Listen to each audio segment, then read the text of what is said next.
Welcome everyone to another episode of Mere Finance. Today we're going to talk about the housing market and which sector to observe within the housing market.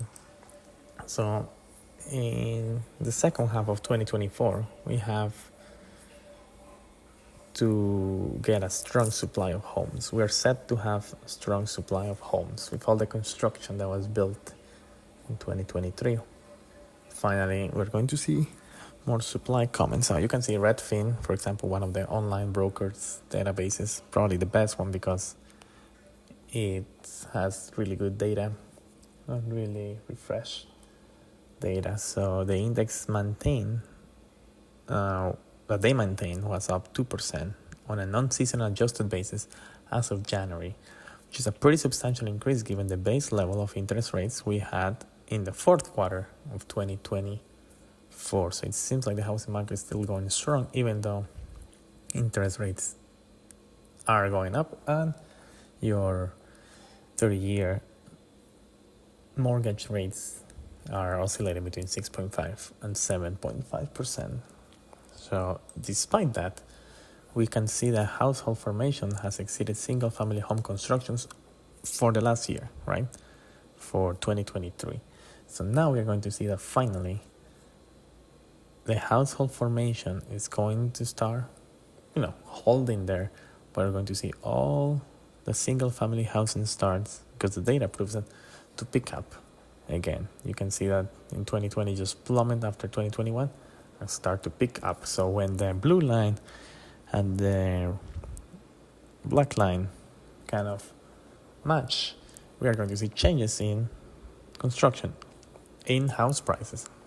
And we mentioned in July 2023, the home builders were to shine, and they did shine, because as you get more and more housing,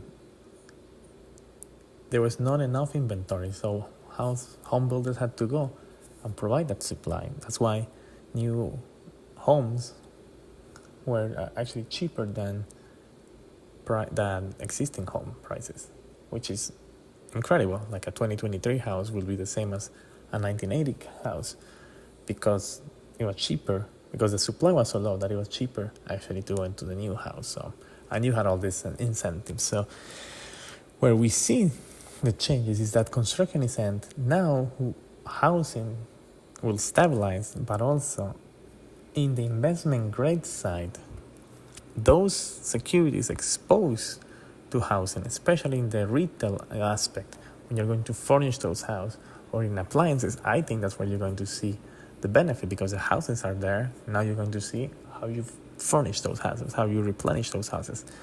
You can see in at least in investment grade, there's a big increase in corporate bond issuance, both in high yield and investment grade. I think the market wants to see that more. You can see that even though at these rates, companies want to issue that. So if we check here, industrials is where our housing companies will be also in retail.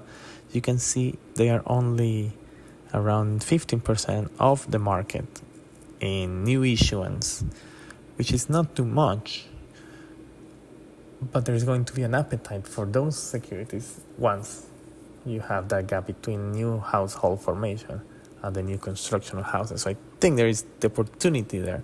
And from a macroeconomic perspective, this is the 10-year Treasury and the MBS close price. The 10-year Treasury, for us at Mere Finance, we think it's going to stabilize at these levels. We don't see a path, as we've been talking in the last videos, for the Fed to cut rates. Even we presumably will say they will raise rates, but it will break the commercial banks, or it will probably break commercial real estate. So I think we're going to see this level of real estate, of interest rates, for quite at least 2 more quarters, and that will mean that MBS will stabilize. When MBS prices stabilize, because your mortgage applications are still, it's not too much. I think it's 9% year-to-year increase in mortgage applications. Your prices in your houses have decreased a little bit. So I think we're going to see a period of stabilization, and that's when you get exposure now from the construction, the home builders, or the mortgage, the REITs, but mostly from those investment grade securities or bonds that are exposed to the retail and industrial aspect of furnishing houses. So let us know what you think, and we welcome your views as well. Thank you for watching.